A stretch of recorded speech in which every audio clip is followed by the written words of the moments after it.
अगर आपके जी TV studio के बाहर कोई पकौड़े बेचता है और शाम को 200 रुपया कमा करके घर जाता है, उस व्यक्ति को आप रोजगार मानोगे कि नहीं मानोगे? अरे देवा, ये गड़बड़ है बाबा।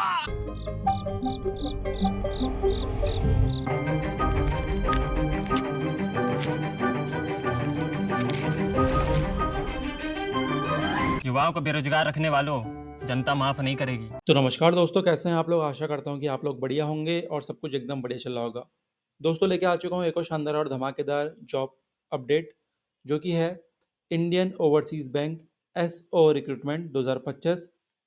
आप आज से ही अप्लाई इसमें शुरू कर सकते हो और इसमें आई है 127 पोस्ट। ठीक है, आइए इन डेप्थ बात करते हैं। तो ऑर्गेनाइजेशन का नेम है इंडियन ओवरसीज बैंक। पोस्ट का नाम है specialist officer in MMG scale 2 and scale 3। Vacancies है 127। रजिस्ट्रेशन डेट 12 सितंबर यानी आज से लेके ये रहेगा 3 अक्टूबर 2025 तक। सिलेक्शन प्रोसेस इसमें होगा आपका एक ऑनलाइन एग्ज़ाम और एक इंटरव्यू। ठीक है, पे स्केल आप देख सकते हैं काफ़ी शानदार है, 64,820 for 2 scale 2 and for scale 3 85,920 rupees per month. ठीक है, ऑफिशियल वेबसाइट www.iob.in है। बात करें इवेंट्स की और डेट्स की, तो नोटिफिकेशन आ गया था 11 सितंबर 2025 यानी कल। अप्लाई स्टार्ट आप आज से करेंगे, लास्ट डेट है 3 अक्टूबर। लास्ट डेट फीस जमा करने की वो है 3 अक्टूबर और प्रिंट आउट आप निकाल सकते हो 18 अक्टूबर तक। ठीक है, अब देखो दोस्तों, इतनी सारी पोस्टें हैं, ग्रेड्स हैं और कैटेगरी वाइज डिवीजन है। अनरिजर्व्ड यानी general, SC ST OBC EWS से टोटल। ठीक है, तो आइए कुछ कुछ नज़र डाल लेते हैं इनमें। मैनेजर IAS ऑडिट के लिए ग्रेड 2 5 आई है अनरिजर्व्ड। SC में 1, ST में 0, OBC में 2, EWS में 0, total 8। Senior manager IAS audit में स्केल 3 ग्रेड 3, UR अनरिजर्व्ड में 2, SC ST OBC EWS में 0, टोटल हो गया 2। मैनेजर सिविल ग्रेड 2 में 3 जनरल, SC ST में 0, OBC में 2 और EWS में 0, टोटल हो गई 5। मैनेजर आर्किटेक्ट की बात करें तो ग्रेड 2 अनरिजर्व्ड में 2, SC ST EWS में 0, OBC में 1, टोटल 3। मैनेजर ग्रेड 2 में सिर्फ OBC में आई है 1। मैनेजर ऑटोमोबाइल ग्रेड 2 में सिर्फ अनरिजर्व्ड में आई है 1। मैनेजर प्रिंटिंग में सिर्फ ग्रेड 2 में अनरिजर्व्ड में आई है 1। ठीक है, और मैनेजर ट्रेजरी में ग्रेड 2 में आई है अनरिजर्व्ड में 7 और SC में 1, OBC में 2 और EWS में 1, ST में 0 है, टोटल 11। मैनेजर कॉरपोरेट ग्रेड 2 में ये आई है आपका SC ST में 2 और 1 और OBC में आई है 3, टोटल हो गया 6। और ऐसी बाकी आप दोस्तों देख सकते हैं। ठीक है, कितनी कितनी वैकेंसीज हैं कैटेगरी वाइज। बात करें इसमें एलिजिबिलिटी क्राइटेरिया की, तो पोस्ट नेम यहाँ पे फिर से अगेन इनके अकॉर्डिंग मैं कुछ कुछ आपको बता देता हूँ। तो मैनेजर IAS ऑडिट के लिए आपसे एजुकेशन क्वालिफिकेशन मांगी है MCA MSc कंप्यूटर साइंस या फिर BE BTech in IT computer science, electronics instrumentation, cyber security mandatory. ठीक है, CISA मैंडेटरी है, CISA certified information systems auditor, CISSP ISO।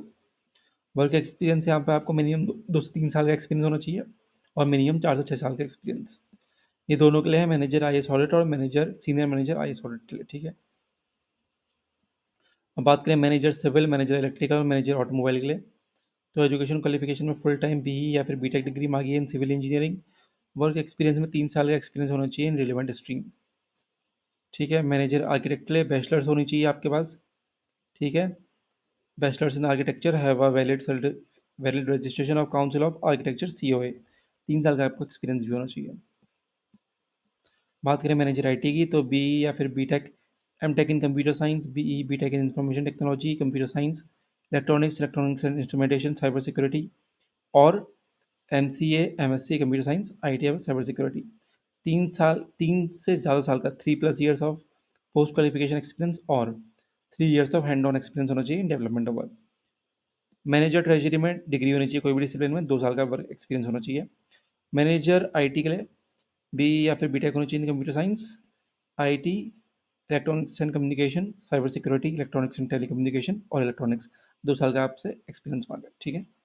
बात करें मिनिमम एज और मैक्सिमम एज की, तो manager I S information security के लिए मिनिमम एज 24 और maximum 35। Senior manager information security के लिए minimum 24 maximum 38। Manager expect I S के लिए मिनिमम 25 मैक्सिमम 35। सीनियर मैनेजर के लिए मिनिमम 30 और मैक्सिमम 40। बात करें एज रिलैक्सेशन की, तो एस सी एस टी के लिए 5 साल, O B C non creamy layer के लिए 3 साल, persons with benchmark disabilities के लिए 10 साल, person affected by the 1984 rewards के लिए 5 साल, ठीक है। बात करें एप्लीकेशन फ़ीस की, तो S C S T P W D के लिए 175 रुपीज़ फ़ीस और बाकी अदर्स इनको छोड़ के उनके लिए 1000 रुपीज़ फ़ीस, ठीक है। पेमेंट आप debit card, credit card, internet banking, Bhim UPI से कर सकते हैं। बात करिए अप्लाई कैसे करना है, तो आप इनके ऑफिशियल वेबसाइट से जाके अप्लाई कर सकते हो, ठीक है। वहाँ पर जो जो फॉर्मेलिटीज़ होंगी वो सब करके आप इजी हो जाएगा। अगर आप चाहते हो कि मैं इसका एक डिटेल में वीडियो बनाऊँ कि फॉर्म कैसे भरना है, तो आप नीचे कमेंट में लिख दीजिए, ठीक है। 20 से ज़्यादा अगर कमेंट्स आएंगे तो मैं इसके ऊपर एक वीडियो बना दूंगा। सिलेक्शन प्रोसेस में मैंने आपको बता दिया, पहला ऑनलाइन एग्जाम, फिर आपका इंटरव्यू। एग्जाम पैटर्न की बात कर लें तो topics, total number of question, total marks और टाइम ड्यूरेशन। इंग्लिश में आएंगे 25 क्वेश्चन, 25 मार्क्स, 30 मिनट आपको मिलेगा।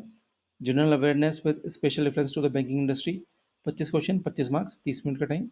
प्रोफेशनल नॉलेज की बात करें तो 50 क्वेश्चन, 50 मार्क्स, 60 मिनट का टाइम। टोटल होगा 100 क्वेश्चन, 100 मार्क्स, 120 मिनट का टाइम। सैलरी मैंने आपको बता दी, ग्रेड 2 के लिए 64820 और ग्रेड 3 के लिए 85920, काफ़ी ज़्यादा हैंडसम सैलरी है। और ये जाएगी आपकी 93960 तक ग्रेड 2, और ग्रेड 3 जाएगा आपका 105280 तक, ठीक है।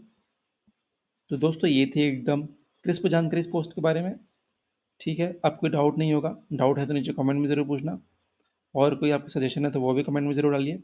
मिलते हैं कोई शानदार और धमाकेदार वीडियो।